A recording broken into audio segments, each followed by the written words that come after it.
Training and awareness is something that we really think could help your employees. It's a great time to give your companies tools to learn as well. So have everyone sit through it, CEOs down to the receptionists or whoever.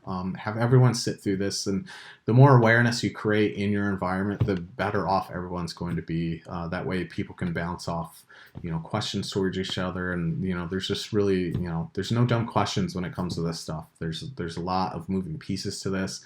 And it's getting more complex, and some of it seems like it's out of a movie, but it's getting tricky out there. So creating awareness and education is our number one thing.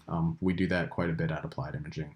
So when or gamify your security awareness is a big thing that we've seen. So make it interesting, and they may participate. So you can gamify. I do this all the time with working out.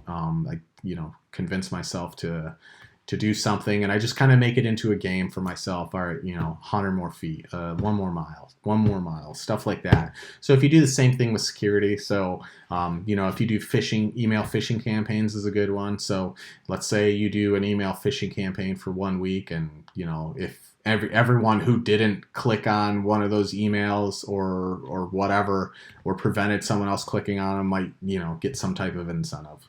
Your company can decide that, but there's a number of ways that you can kind of make this fun and creative and educational at the same time. Come up with creative ways to get information to your employees. So a video blog is a good one. A regular blog that you would write would be a good one.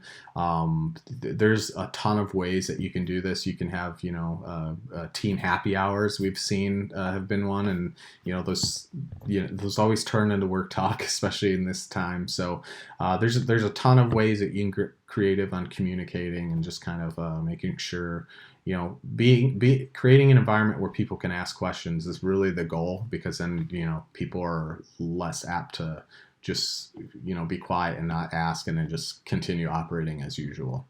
So do a video conference and do polling. So like I said, if you do like a group happy hour or something like that, or just a team video team meeting or whatever, do some actual polling in that video right then and there. That way everyone feels they have a voice, everyone has an opinion that they can share in that time. That stuff goes a long way. You get interaction from your employees. Engaged employees are informed employees, and they usually will comply and kind of help move the ship into the right direction. That's the goal. So have a video conference, security question and answer.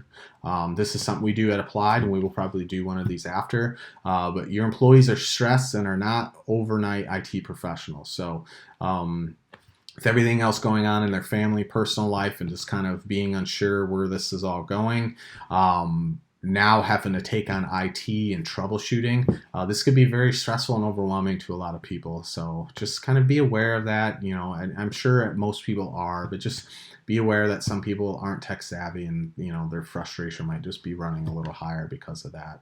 They're kind of taking on a new role that that they didn't really ask for. So